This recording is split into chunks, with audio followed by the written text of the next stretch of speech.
Good morning class बच्चों। आप Hindi third की बुक में चैप्टर नंबर 1 गुरु नानक देव जी पढ़ चुके हैं।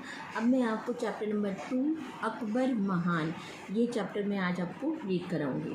तो सबसे पहले आज की डेट जो है मेंशन करिए 29/7/21 और राइट अ कोटेशन।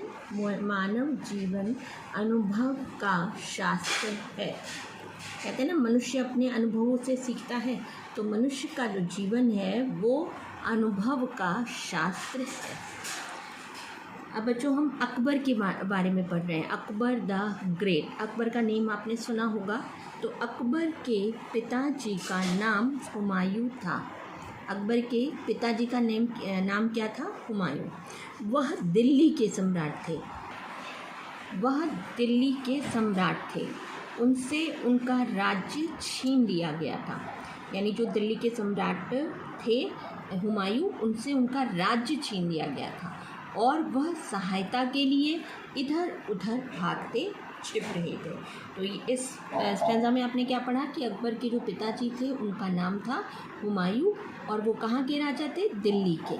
उनसे उनके राज्य को हड़प लिया गया था, यानी छीन लिया गया था और वो मदद के लिए यहाँ वहाँ भागते फिर रहे थे। जब वह सिंध के रेगिस्तान को पार करके अमरकोट पहुँचे तो वहाँ अकबर का जन्म हुआ।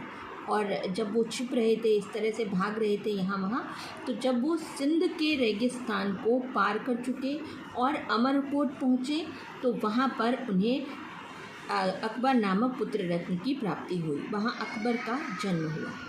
उस समय उपहार देने के लिए हुमायूं के पास कुछ न था, बस थोड़ी सी कस्तूरी थी।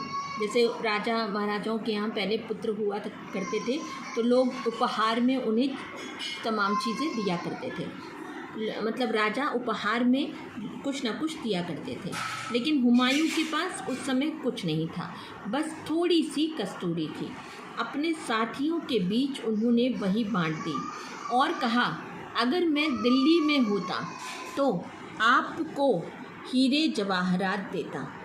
इस वक्त मेरे पास यह कस्तूरी है, आप लोग इसे ले लीजिए और शहजादे को आशीर्वाद दीजिए कि एक दिन इसका यश कस्तूरी की सुगंध की तरह सारी दुनिया में महके।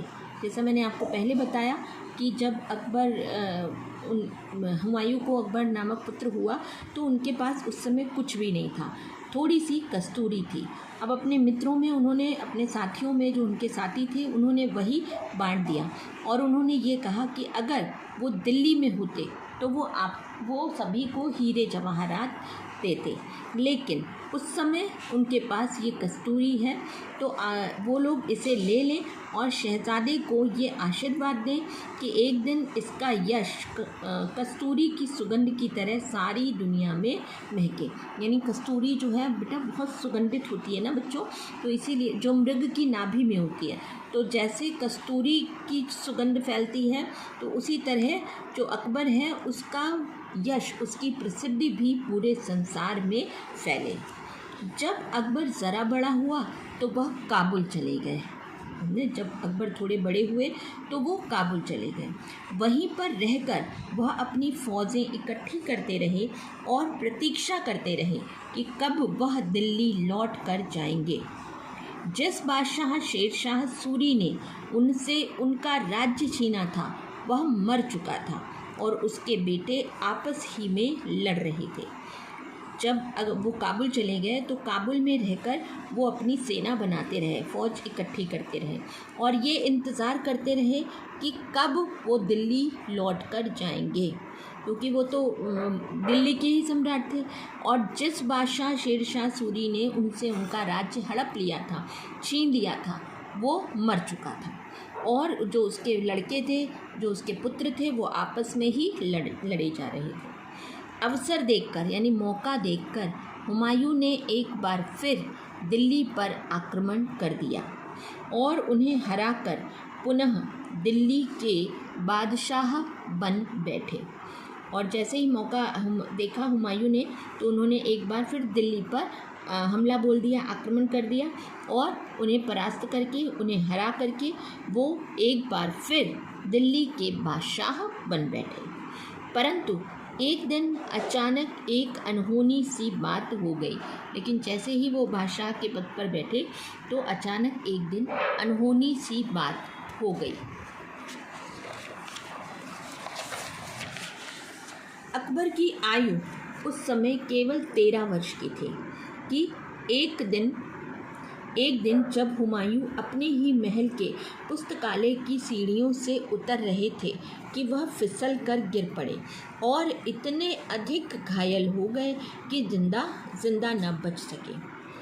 जब ऐसा हुआ उनके साथ, अनहोनी जब हुई थी, तो अकबर कितने वर्ष के थे? केवल 13 साल के थे। और हुमायूं अपने ही महल के पुस्तकालय की सीढ़ियों से उतर रहे थे कि अचानक से वो फिसल कर गिर गए और इतने ज़्यादा उन्हें चोट आ गई कि वो जिंदा ना बच सके। अकबर उस समय बैरम खान के साथ पंजाब में था। जब ऐसा हुआ तो अकबर बैरम खान के साथ पंजाब में थे। बैरम खान हुमायूं का विश्वास पात्र सरदार था और अकबर की देखरेख, युद्ध विद्या तथा राज्य कार्य की शिक्षा के लिए हुमायूं ने उसे नियुक्त किया था। बैरम खान जो कौन था? वो हुमायूं का विश्वास पात्र सरदार था और उनके पुत्र अकबर की वो हर प्रकार से देखरेख करता था। उन्हें युद्ध विद्या में, राज्य कार्य की शिक्षा के लिए हर प्रकार से उसे निपुण बनाने का काम किसने किया था? बैरम खान ने। पंजाब में बैरम खान ने अकबर को शहंशाह घोषित कर दिया और अपनी सेनाओं के साथ दिल्ली की तरफ लौटे। अब जब पिता नहीं रहे तो अकबर को उन्होंने जो बैरम खान थे उन्होंने शहंशाह घोषित कर दिया, यानी अनाउंस कर दिया कि अब कौन शहंशाह है? अकबर।